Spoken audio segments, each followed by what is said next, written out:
Stella is a priestess and an author, and we get to learn today about the cycle phases. And she's written a book, so we get to learn about that. Stella, Stella, welcome. Thank you. It's great to be here. I just wanted to jump in and get started. We were talking just a little bit before, and Stella's got so many great things to share with us. But first, will you tell us a little bit about being a priestess and an author and your journey into that? Yeah, sure. So the title priestess often is sort of, people go, oh, okay, what's that?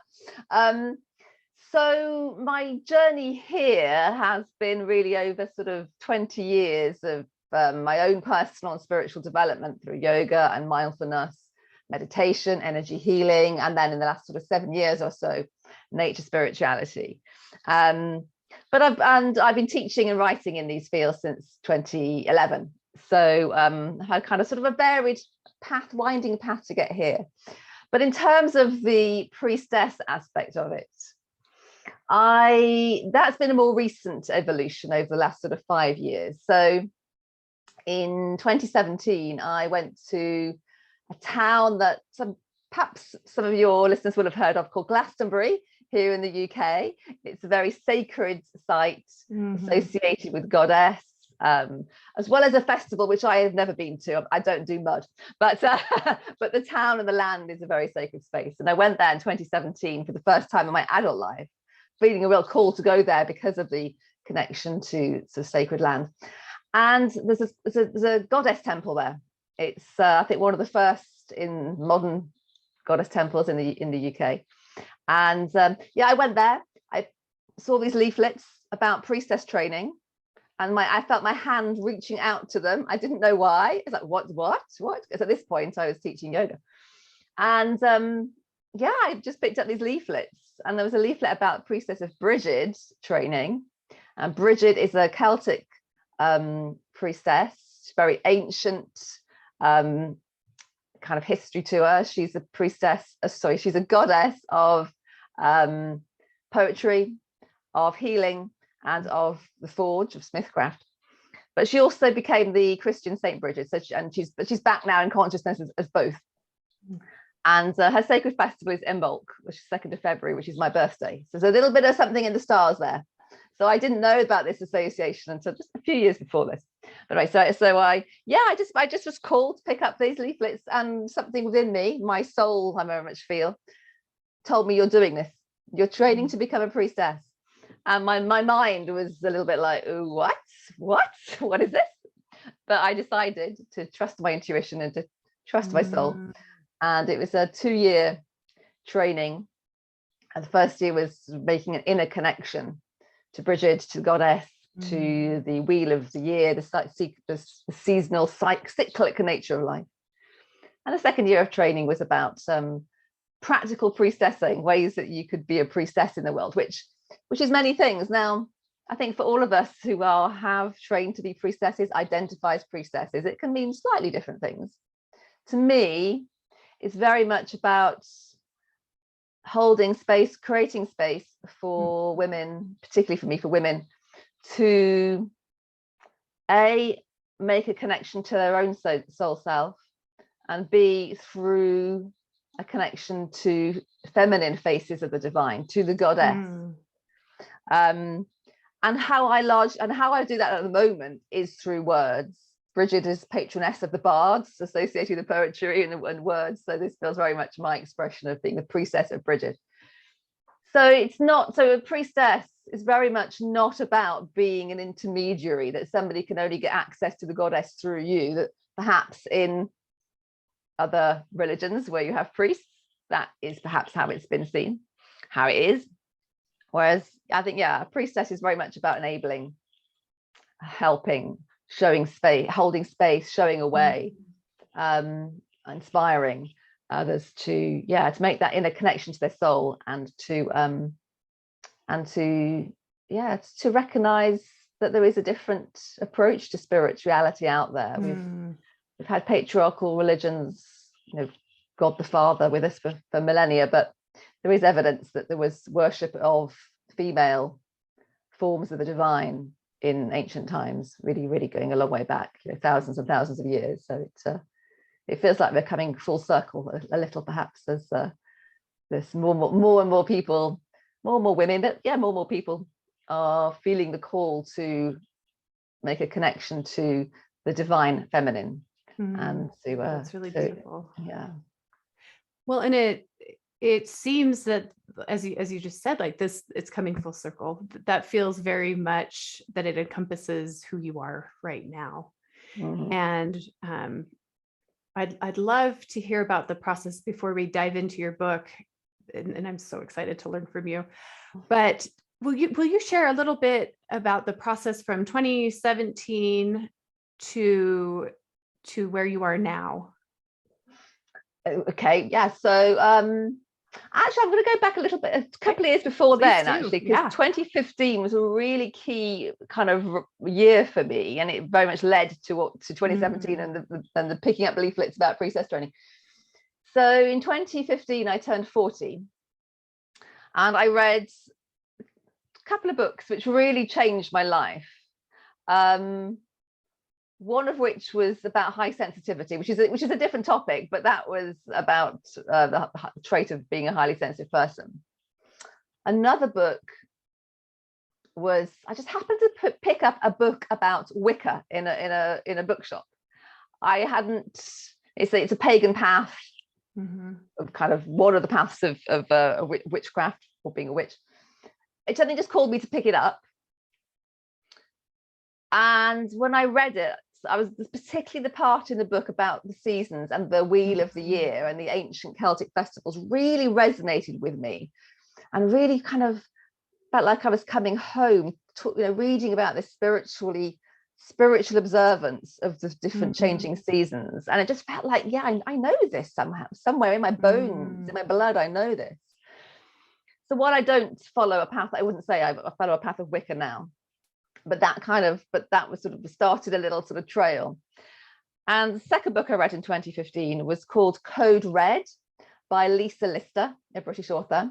And that was about your menstrual cycle and really understanding your menstrual cycle as a physiological process, but also as an embodied spiritual practice. And that really completely shifted my perspective. I was like many women, that time I was 40. I'd been menstruating since I was 12, and I really didn't know much about it, apart from could be painful. It was certainly an inconvenience, and I was completely disconnected from it. And just reading that book just lit a fire within me of what, why didn't I know this before? And I've always been would call myself a feminist, but how have I got to age of 40 and not really connected with my menstrual cycle, which is such intrinsic part of, well, it's not the essential part, but it is a part of the lived experience of women. So so that's what really started to shift things for me. This connection came in the same year. I don't think it's any coincidence it's when I turned 40, because I think that's a bit of a portal into a different part of your life. So these two books in particular, which got me switched on to seasonal shifts and my menstrual cycle as a form of embodied spiritual practice. Because until this point, I've been practicing yoga since I was about 25. I was teaching it at this point. But I think something started to shift within me as I was looking at the spiritual roots of yoga, that it's not from my culture, and B, there are teachings in there about transcendence, about liberation from the body. Now, I'm not pretending to be an expert on yoga, the roots of yoga spirituality, but I just felt something wasn't aligned with what was really calling me, which was something to be really deeply embodied and as a spiritual practice. So yes, that's that 2015 things that really started to change, which I think is what led me then to be in Glastonbury picking up that leaflet. So I'd already been writing since about 2011. I used to have a blog called the Living Yoga Blog. So yeah, I published my first book in 2018, which is really it's called Peace Lies Within, and that was I took my blog articles and rewrote them as a book. Oh, wonderful. But then my second book was called Whispers from Mother Earth, and that was a book of poetry and prayers, which was very much felt like Brigid speaking to me, because as soon as I decided I was going to train as a priestess, I started writing poetry. I never had in my life before. So it's like Brigid, the goddess of the poets, started speaking through me or inspiring me, to write poetry. So that's evolved into Whispers from Mother Earth. And some of those poems actually feature in my new book, Cycles of Belonging.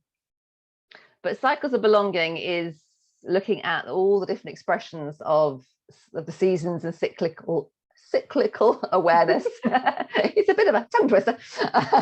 I felt a really deep calling to write this book.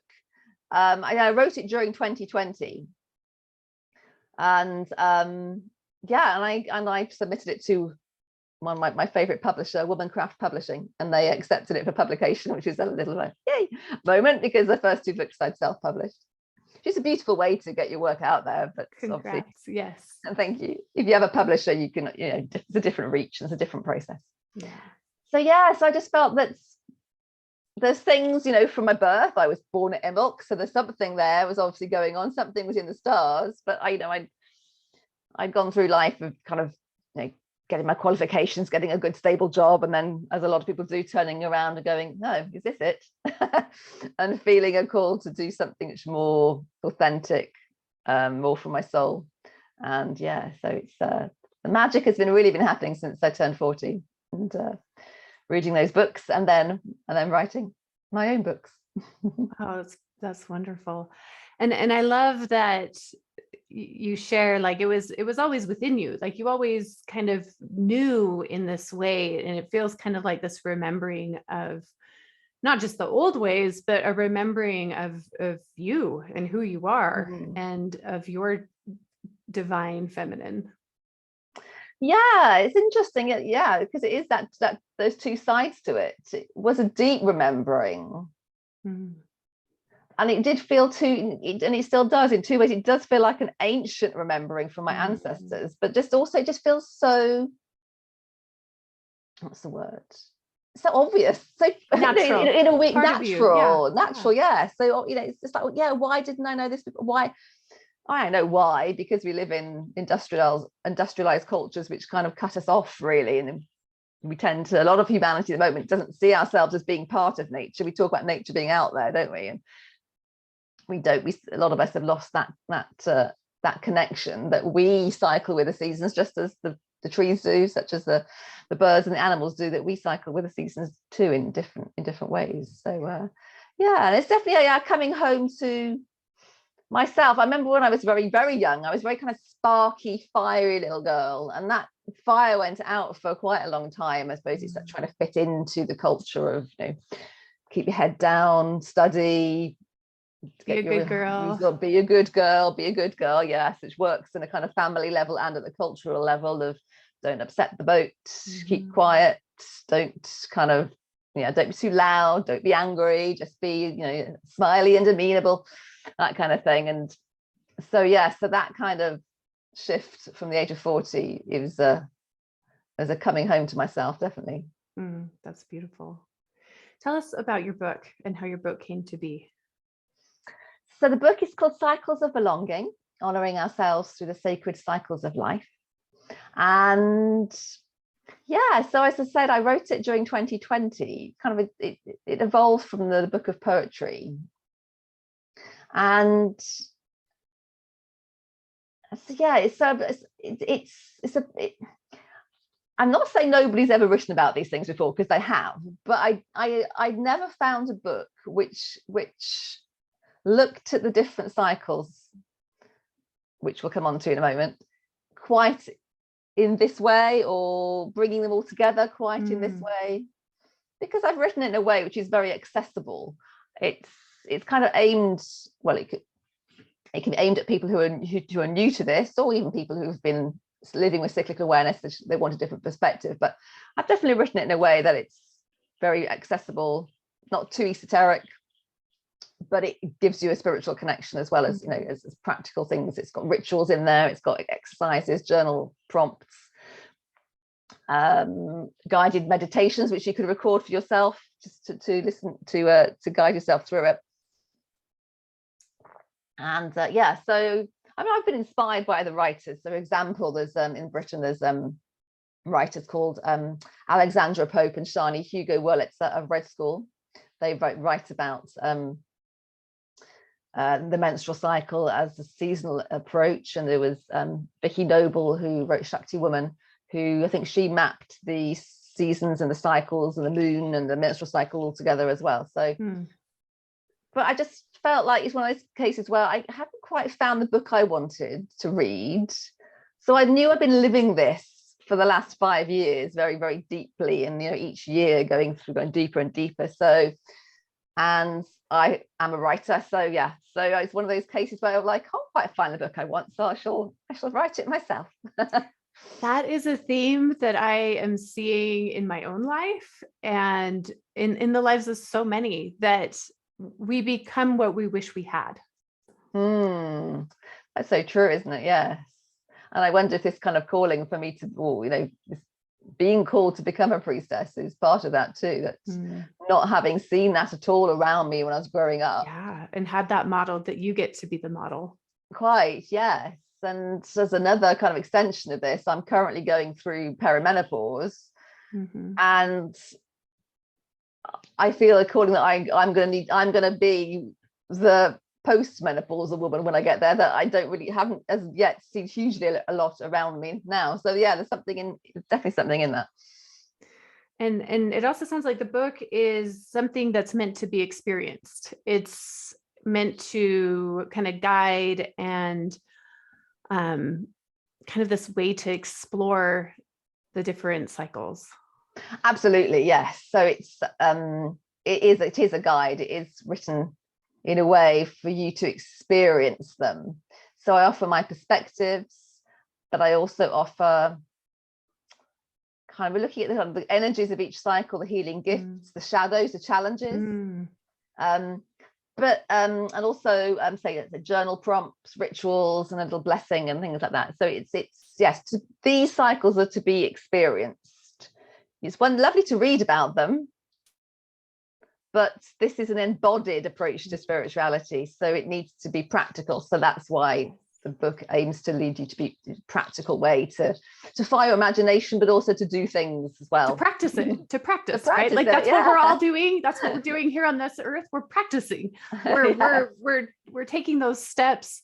We're failing, we're falling down, but we're here to learn. We get up, we repeat the process, right? Like it's this process of practicing. Absolutely. Will you hold up the cover? Of course, yes. So this is the book, and it's published by Womancraft Publishing, but it's got the art is by a beautiful artist called Katia Perez.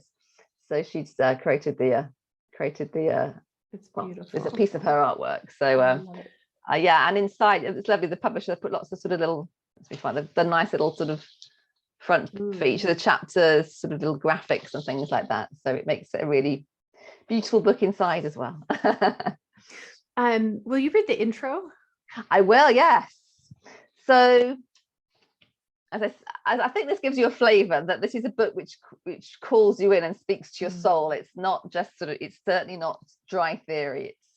I want us to, the way I tend to write tends to, particularly since in the recent years, is about stirring your soul. So this is the opening. Woman, do you feel the call? Deep within your bones, a calling to pause and to recalibrate how you live your life. A desire to develop a spiritual connection grounded in the truth of your body. A yearning to awaken to your true potential. Yes, read on, for what I share in this book will guide you to come home to your body and soul, to nature, Mother Earth, and the sacred feminine. To come home to your own wisdom, truth, magic, and power. And to come home to feeling that you belong in the web of life. Woman, it's time to reclaim your body, your voice, and your power. Let me take you by the hand and lead you along a path to belonging, by learning how you can live in rhythm with your body, the cycles and seasons of our moon and the sun, and the archetypal energies of the divine feminine. For in doing so, you will come home to the sweetness and fire in your own soul and become your own wise guide through this life. You will tap into your life force and inner spirit and root into the truth of who you are, so you can live your life in alignment with your values and dreams. It's time to remember. It's time to belong once again in intimate connection with the mysterious and magical web of life. Oh, beautiful, Stella. Thank you for sharing. I could have you just read it all to me. Oh, that feeling of, yeah, like you were sharing before, that feeling of homecoming, that feeling of connection with soul, body, mind, universe. It is a visceral feeling. It is a really the felt sense.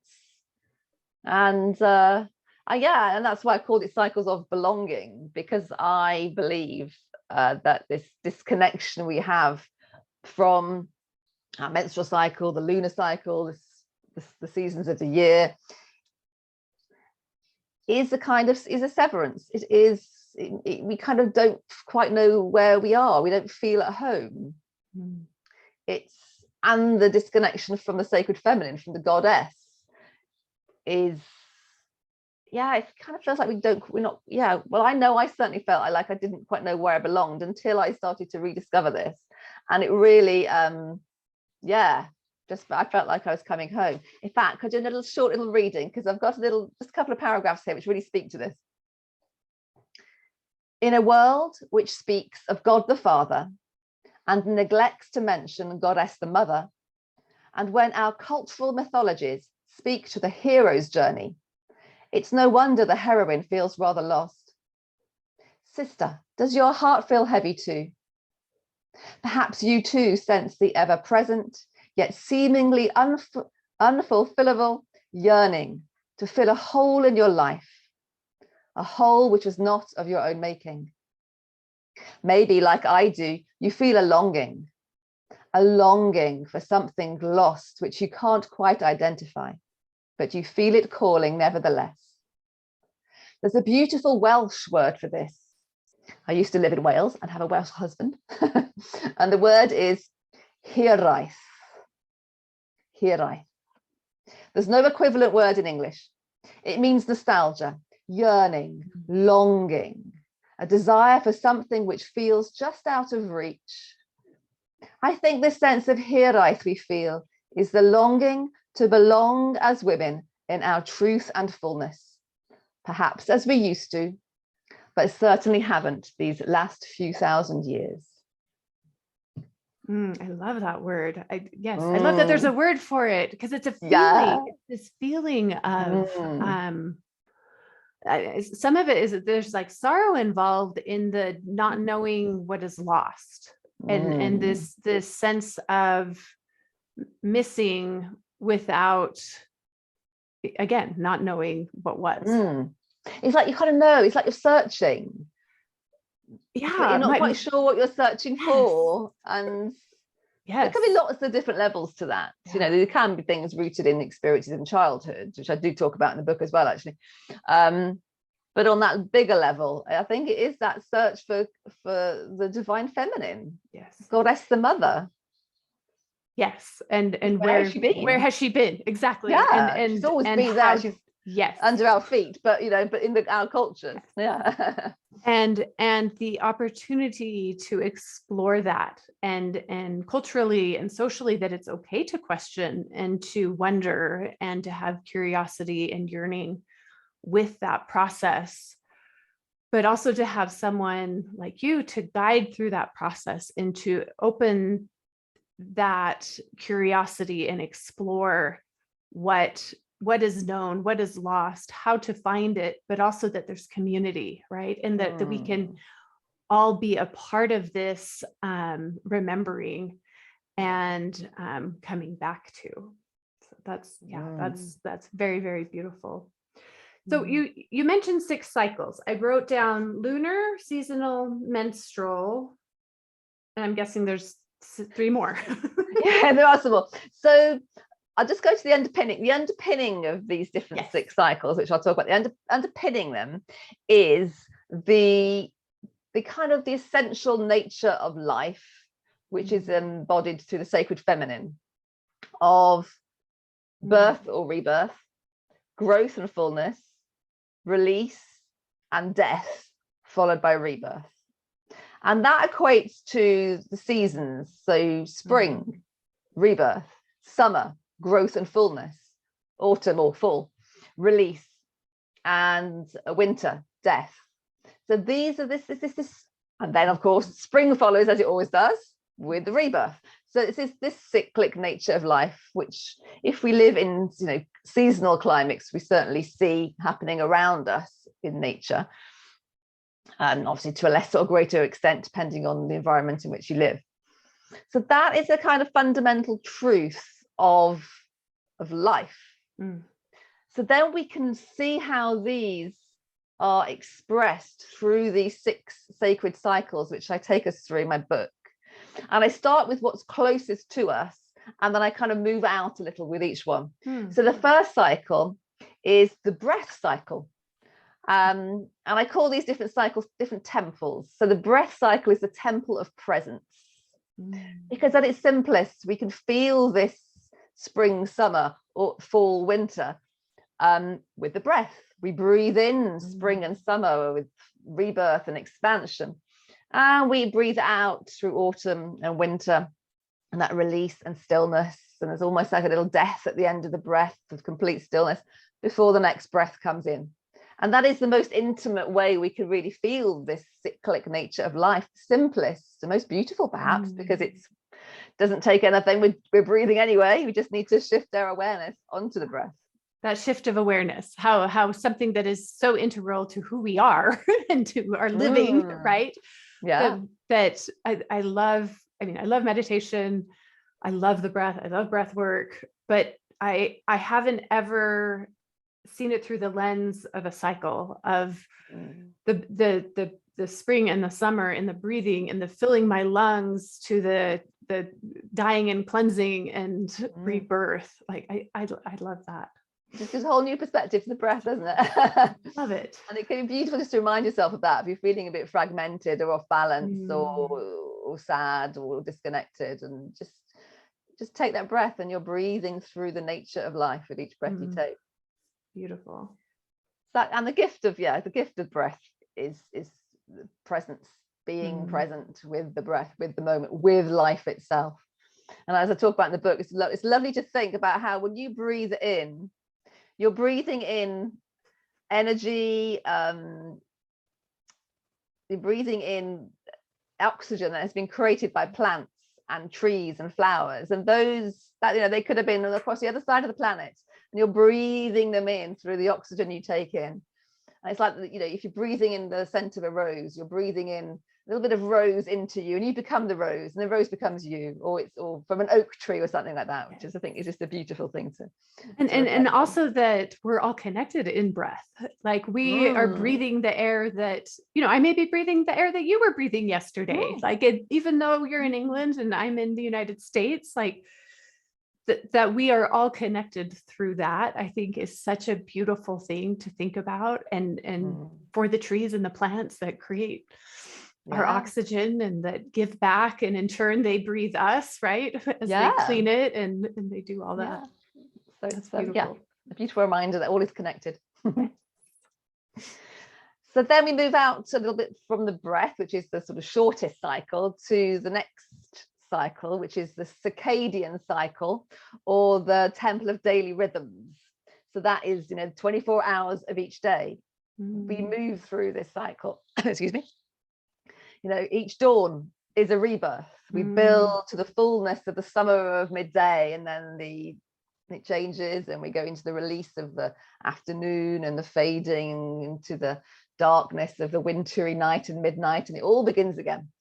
So again, that's a beautiful way to connect to the cycles of life. And say with each of these temples, I talk about their gifts and their shadows. And the circadian, the daily cycle, gives us the 3 gifts I talk about. The gift of rest, which is a gift more of us are remembering, but has certainly been forgotten in our hustle culture. The gift of rest and going inwards. But it also offers us the gift of wholeheartedness, of actually embracing the life. But there's another gift there, which I love. I love the word liminal. So I've got the gift of liminality, those in between spaces. And every day when we go to sleep, we go through something called hypnagogia, which is a liminal state between waking and sleep. And it's like an altered state of consciousness. And actually you can go there through meditation, particularly longer meditations like yoga nidra, for example, where you often might find you think you've fallen asleep, but you're not quite sure. Like you're in that liminal space. And in that liminal space, magic can happen. It's like a treasure trove of creativity when you can learn to tap into it, which I offer exercises in the book. So it's a different state of consciousness. Liminal space is one of my favorite things in the whole world, and actually thought of naming this podcast the Liminal Space Podcast. Oh, fantastic. Because it is the magic of the light in the morning as the sun is rising and the sunset. And it is also that place of becoming. It is that threshold to the beyond. Absolutely. Yes, I love it. Okay, so that's the second cycle. And the third cycle is the menstrual cycle. So for those of us who bleed, we have a menstrual cycle. I know not everybody will have a menstrual cycle, perhaps if you're pregnant or lactating, or if you're on the contraceptive pill. The menstrual cycle might not be obviously the same as if you're bleeding in your own kind of way. But that is the temple of sacred blood, I call that. And that really is this in way that we as women, or all people who menstruate, embody this nature, this sacred cycle of life. We really can feel it. We have, with the menstruation, we have the death energy of complete release and really going inwards. And then we have the rebirth of pre-ovulation, that spring energy, moving into the summer energy of ovulation, going into the autumn fall energy of the premenstruum, back into the winter energy of menstruation. We keep cycling and we keep cycling. And that really is how we embody, and we can really feel these energies changing if we can tap into it, if we can stay present with the process, and we can learn how it expresses itself uniquely through us. So while we all go through these archetypal energies through the menstrual cycle of spring, summer, autumn, winter, it'll be facets of it will be unique to each of us, depending on whether we're introverted or extroverted, our family circumstances, our innate preferences, that kind of thing. But there's still a truth there that we are going through this cycle each and every menstrual month, which a lot of us are probably disconnected from, as I've already talked about. I wasn't really connected to it till I was 40, which is mad. And this is something new to me that I've started to have awareness just around, and kind of even mapping out how I plan my months, because I definitely have I go very inward in that kind of death process. Like I being social is a very, very hard thing during those times. And I was like, what's wrong? Like before I didn't understand, right? Like I thought there was something wrong with me, and maybe, it's something that it's not, but just realizing like there's this time that I need just to be centered and to be still. But then in that spring and that summertime, that is when I want to be around all the people, and I want to be talking and gathering and eating, and my own creativity in that process is also a very similar process of, being very still and contemplative, and kind of in the winter of that experience. And then in the preparation of spring and summer and moving into fall, it's been really fun to connect with that, and to just recognize like this is part of my creative process and part of my daily living for my 43 years. Like, this is what I've always been doing. I just never had that awareness around it.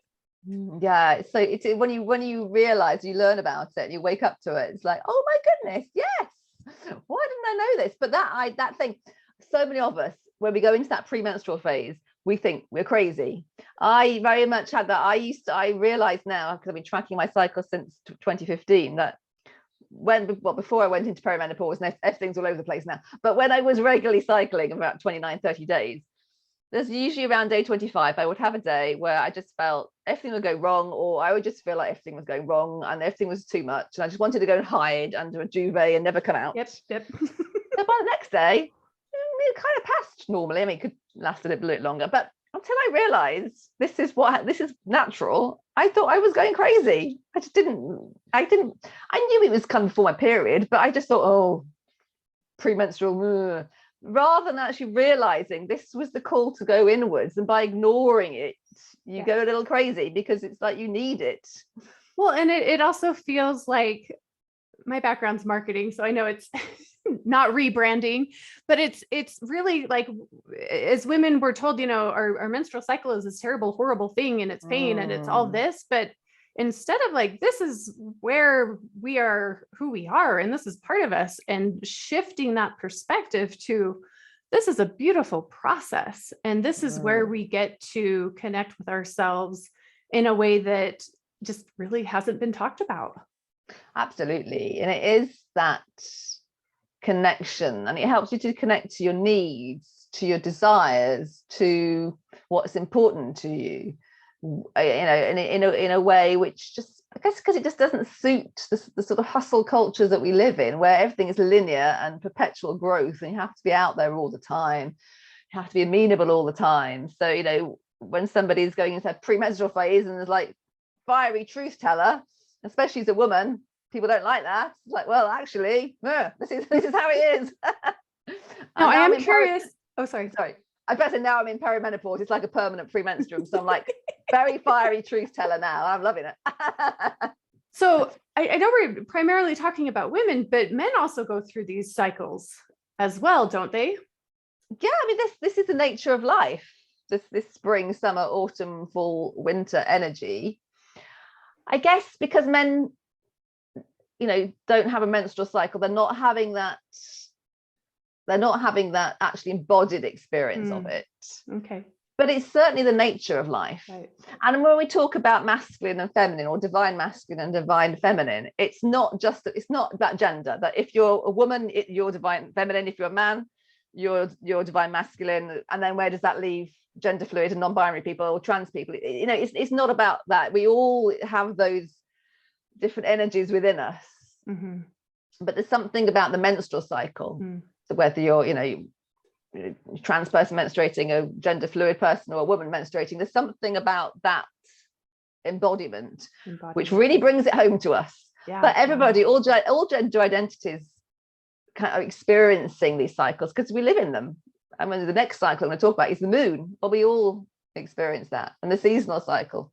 So absolutely, it's not just for women. I write this book predominantly for women, or for those who identify as women, because this is the feminist fire I have in me as well. But well, it's a conversation we've been having, and with also having, we have a daughter that's, this is part of her process, and I'm of becoming a woman, and it's so fun that we get to teach and acknowledge things in a different way than what was available for us when we were growing up, but also in our home, that there is this awareness with my husband and my two sons that this is a beautiful process, and it's nothing to be embarrassed or shunned or not want to talk about.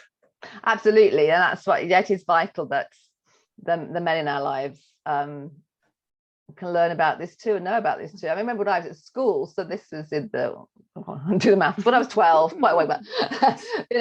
The boys were sent out of the room and the girls were told about periods, and the boys were very much, we don't tell the boys about it. And it's ridiculous.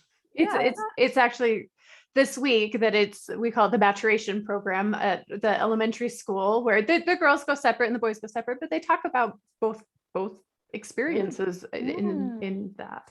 Yeah. So yeah, it's really interesting. So tell us about the moon. I love them. moon. Yeah. So yeah, we move on to the lunar cycle, the temple of the moon. So this is obviously the lunar cycle of, you know, looking up in the sky and seeing the face of the moon change as it moves through the lunar month, which is kind of 29 to 30 days, which is, it kind of shifts slightly each month. So it kind of maps to a menstrual cycle, but not completely, but there is definitely something going on there. So energetically, the moon has long been associated with the sort of water element and the emotions of maybe soul and spirit and intuition. So something about the lunar cycle I personally find is, I love, it's just a reminder of that visual reminder of the waxing and waning energy of life. So again, we've got the new moon, the rebirth, the waxing crescent and the waxing moon of spring, the waxing gibbous and the full moon of summer, and then the waning gibbous, the waning moon of fall, and then we've got the dark moon of winter.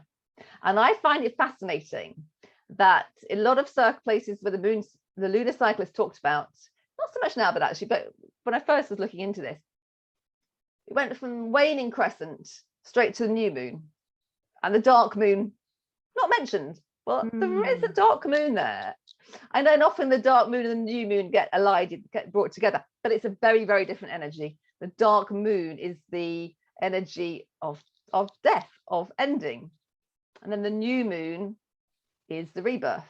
Completely different energies.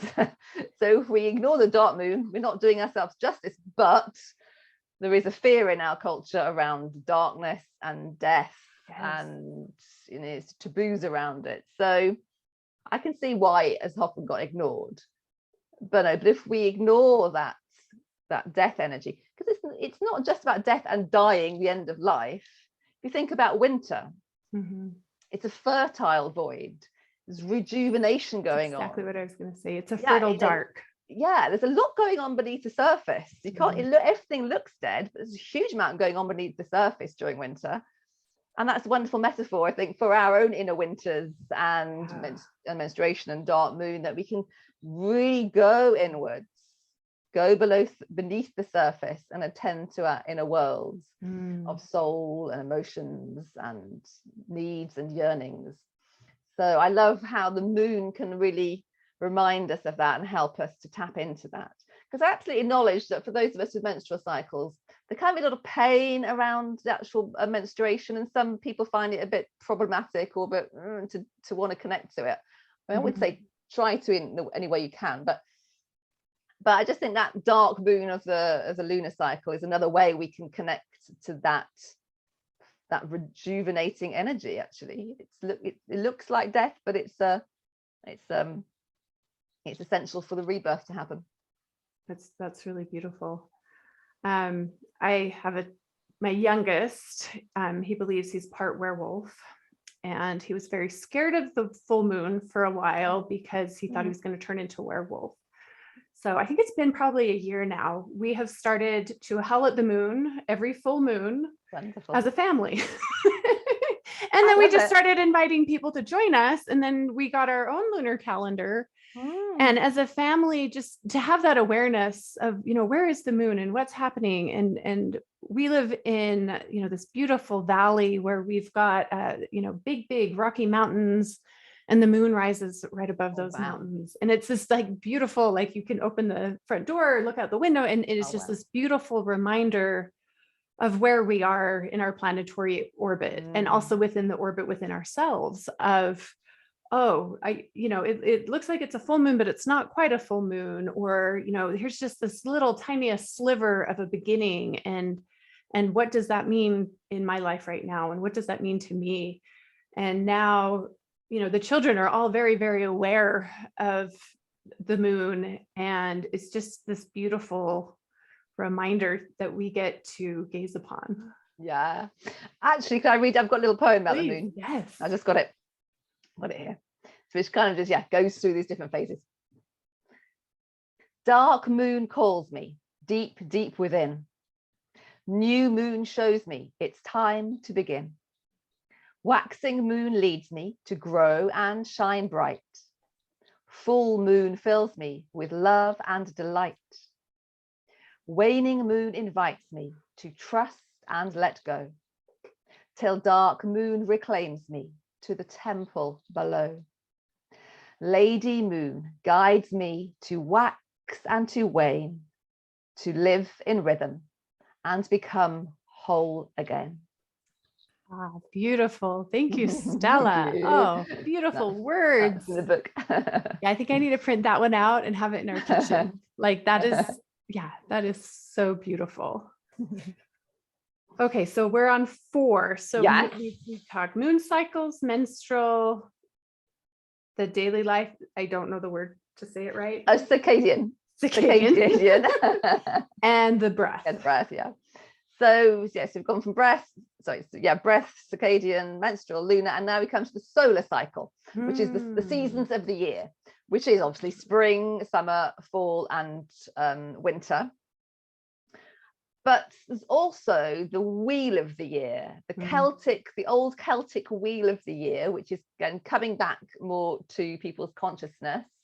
I mean, it's arguable how much of it is, well, I think a lot of it is kind of modern stuff overlaid onto principles from ancient times. You know, our ancient ancestors relied on knowing about the seasons and living in rhythm with the seasons for their very survival. So some of these, so 4 of the festivals, the wheel of the year, are to do with the agricultural cycle, and 4 are fixed points in time of equinoxes and solstices. So I briefly just go through the 8, just to name them and sort of say when they are in the Northern Hemisphere and their energies. So we've recently, as we record this, we've recently had Imbolc, and that is the 1st, 2nd of February. And that is the energy of the very start of spring. Now, I know in some parts of the world, maybe in North America, you've got snow. It maybe doesn't feel very spring-like, I'm not sure. But the energy is shifting. It is so shifting. I'm going to interrupt you here because my mother's birthday is February 1st. And we always joke, like, if we can just get through January and get to that 1st of February, like there's hope, like we can do this. And it does. It feels like it shifts right there. Yeah, because the days are getting longer. And that is one of the energies of Imbolc: hope, rebirth, emergence, hope. And beautiful time. I say I was born on the 2nd of February, so I'm an Imbolc child as well. So that's Imbolc. Then we go to the Spring Equinox in March. It was always between the 20th to the 22nd of March. It changes each year because it is an astrological event. It's a fixed point. So you can kind of Google it to find out when it is each year. The Spring Equinox, point of equal balance, equal day and night. But from now on, the days are longer than the nights. So it's a tipping point into the lighter half of the year. And, you know, life is really getting going and things are growing. So they're every 6 weeks. These 8 festivals are every 6 weeks, which is lovely because it gives you something to celebrate every 6 weeks. Why not have a little party? So then we move to Beltane, which is the 1st of May. Beltane is the blossoming, and it's associated with passion and life and fertility and creativity. And there's an ancient tradition of jumping the Beltane fire, which I do at home. I put a very tiny fire in my very, very tiny cauldron. I light a little candle and I jump it, you know, health and safety, but it's still the energy. But you can be a bit more adventurous than that if you wanted to. Well, it kind of puts a different perspective on Jack jumping over the candlestick. It was probably for Beltane. Beltane, yeah. That's the start of May, and it's the blossoming. So you know, really, the blossoms are really out now. They're really kind of growing. Early summer. That's the point of moving into summer energetically. Maybe not meteorologically, but energetically. Then we come to summer solstice, which is between 20th and 22nd of June, and this is like the full moon. This is the peak energy, the longest day, and it offers us a pause actually, because we're going after the solstice, so it is the longest day. The day do start to get shorter. We perhaps don't like to acknowledge that because it's only June, but that's the energy. So it's a fullness and at the tipping point in the year. 6 weeks later, at the start of August, we come to Lammas, which is also known as Lunar, and this is the first harvest. So it's summery, but energetically it's actually the start of autumn. That's energetically, but it is a kind of abundance, first harvest. But the light starts to change, certainly in the UK where I am. Things look a little bit more golden, berries are kind of forming. It's something which feels shifting. You can really feel the days are starting to get a bit shorter now. And then we come to the autumn equinox, 20th, 22nd of September.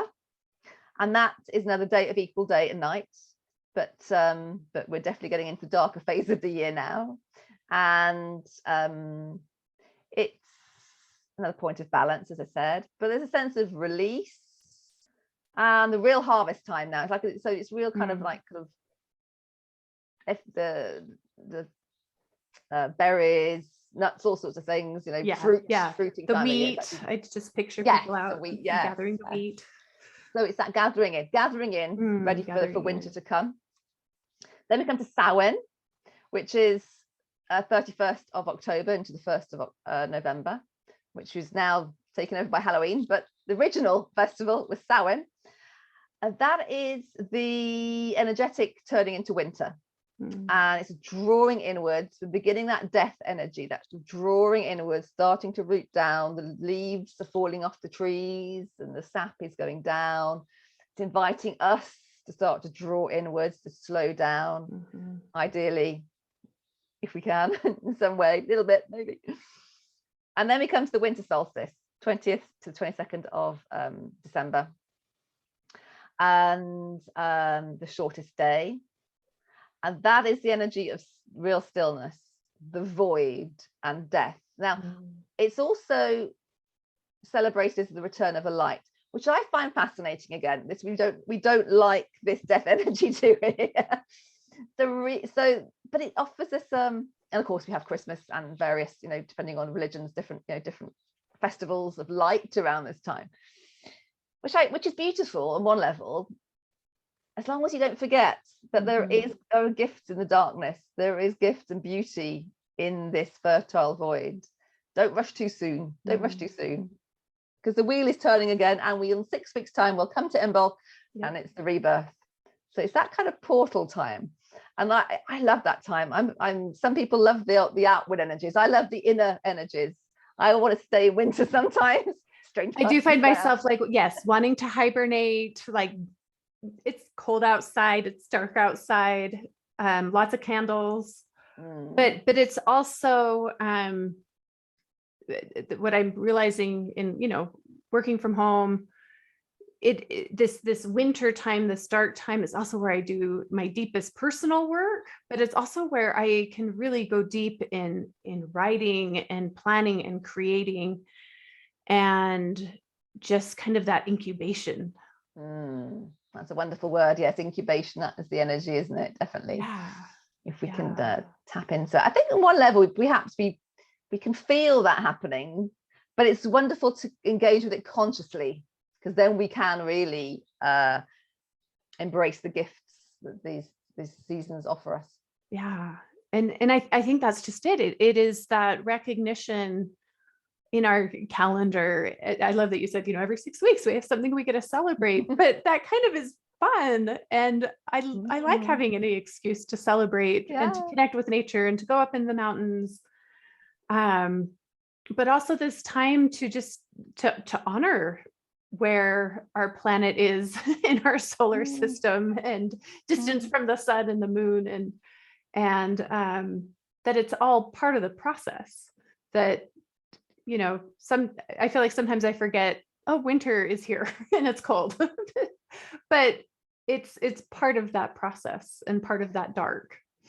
Absolutely. And it is easy to forget central heating or whatever, our homes are heated, electric lights, everything like that. It is, our ancestors had no choice. They literally had no choice to body. I was reading recently, actually, in a book, that how many years ago, that there used to be 2 periods of sleep. So it was when it was dark, you went to sleep like 7 o'clock at night, whatever. You'd wake up probably about midnight for 3 or 4 hours. with family time or see neighbors, and you go to sleep again for 4 hours. But, okay, sounds quite sensible, given if you haven't got any lights. But obviously, we don't have that now, because there are electric lights. We have a different cycle, I guess. Yeah, no, and I was born in Denmark, which is also very north. And I mean, you get maybe 4 hours of sun in December. Like it's just dark. Yeah. And I can see how that would make a lot of sense. It's dark, you're tired, go sleep, but also then you get to be productive in the middle of it and have this good time and be cozy and be with family and maybe eat another meal and then go back to bed. Yeah, it makes sense, doesn't it? Yeah. I read that recently. It's like, oh yes. I like this. And then tell us, what is our sixth cycle? So our sixth cycle is the cycle of life. Think of the temple of goddess archetypes. Now, archetypes briefly they come from, I guess, Carl Jung, a psychotherapist, psychologist. And an archetype is a blueprint, it's an essence, they kind of exist out of time and across cultures. There's lots of different archetypes we can look at, but in terms of this life cycle, I look at 5 in the book. Now, to do with the sacred feminine, often the triple aspect goddess is talked about, of maiden, mother, and crone. But in my book, I talk about 5, which I was taught by my priestess teacher, which is maiden, lover, mother, queen, and crone. So 5, and these map to the different cycles. So the maiden, I'll just rewind a bit. There's different ways of looking at these archetypes. They are life stages. So maiden, maybe from you're born to around the age of 15 perhaps, or lover 15 to 30 or thereabouts, mother 30 to 45, queen 45 to maybe 60, 65, and then crone. So they're life stages. They're within each of the cycles. So the spring aspects of all the cycles I've been talking about is that maiden. There's a kind of cusp between spring and summer, which is the lover. Summer, high summer, and that harvest time is the mother. The fall energies, the autumnal energies, are the queen, and then the wintry energies are the crone. So you see these archetypal energies in every single cycle we're looking at. So we embody these different energies through our menstrual cycle, which is why, when we're in our premenstruum with a queen, the queen who has the potential to be sovereign of her realm, strong, powerful, truth-telling. But as we've spoken about, our culture doesn't always like that, so it can get a bit gnarly and a bit difficult.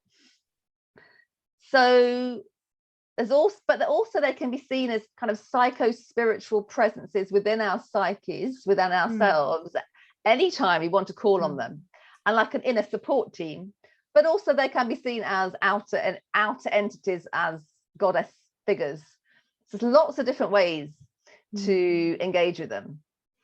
So just briefly, I'll go through them once again. So maiden is that springtime energy of hope and joy.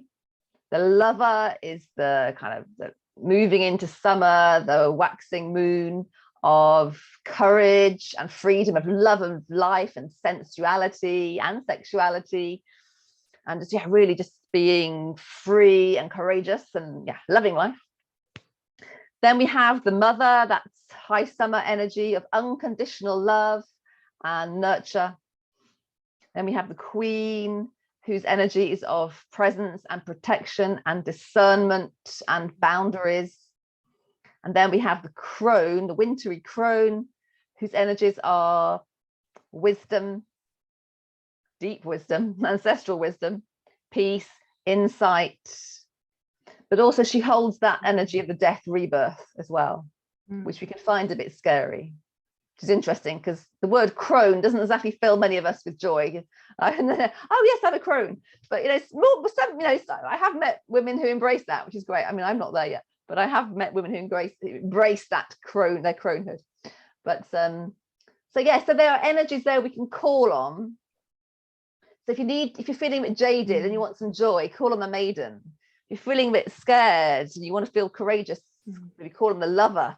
If you're feeling down on yourself, invoke the mother for unconditional love. If you're feeling people are encroaching on your boundaries and taking advantage of you, well, invoke the queen and be strong. And if you want to have that connection to wisdom, if you're feeling a bit sort of confused, or invoke the crone and her deep wisdom that she's lived through it. So they're fascinating energies, and they kind of do weave through all of the other cycles. And they're really powerful energies that we can call on, that we embody and that we live through.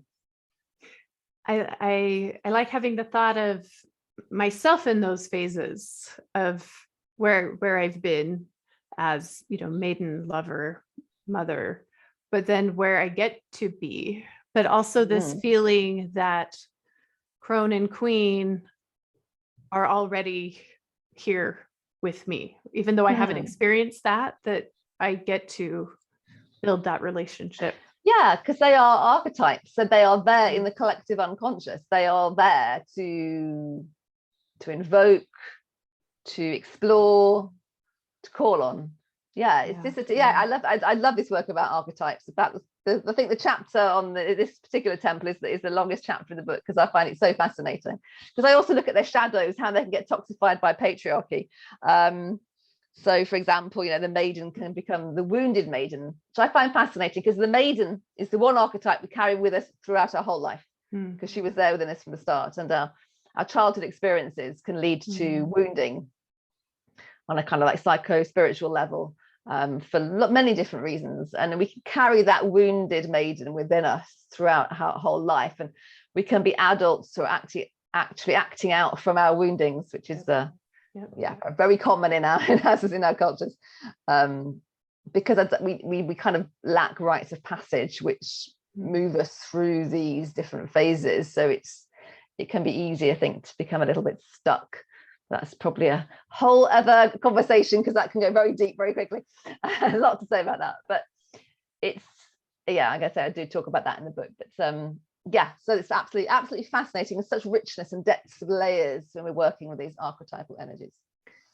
Well, and that it's this really beautiful way to find connection in our own lives, and the patterns and the cycles of our own lives, and to have that awareness, but also that it's something very simple that you can begin today, that it's a simple step that you can take just to have awareness around the lunar cycles, to think about the process of our menstrual cycles, and even just as simply as connecting with our breath and looking at the breath in a different way, I think is a really beautiful way to live. Like, it adds that depth and that richness to the things that we're already doing. So thank you for sharing. Thank you for your perspective and for your book. I look forward to reading it. How can our listeners connect with you? So if you are on social media, the one I use is Instagram, and it's Stella Tomlinson .priestess, where I showing a lot about my book at the moment. But to go into more detail about, or more depth, or to connect with me, you could go to my website, stellatomlinson.com, and there you can find out more about the book. I've recently recorded a few little readings I've put on the page about the book. There's a link from the homepage, and there's details of where you can buy it, because it is available in print and ebook worldwide. Wonderful. Which is brilliant. You can also find out there a bit more about me, what I'm currently offering. So I've also created some resources, meditation resources around the different cycles, so the lunar cycle, menstrual cycle, and I'm creating the Weed of the Year from last year into this year. And also, finally, if anybody wants to stay in touch with me, I send out soul notes twice a month, at the full moon and the dark moon, where I kind of share my sort of spiritual journey, thoughts, perspectives, words, writings about kind of a spiritually curious midlife women, to kind of give you a bit of inspiration on your journey. Oh, wonderful, Stella. Thank you so much for joining us. It's been such a pleasure. Oh, it's been great. I really enjoyed our conversation, and from here, from the south coast of England to you in America. So thank you for having me. Thanks, Stella.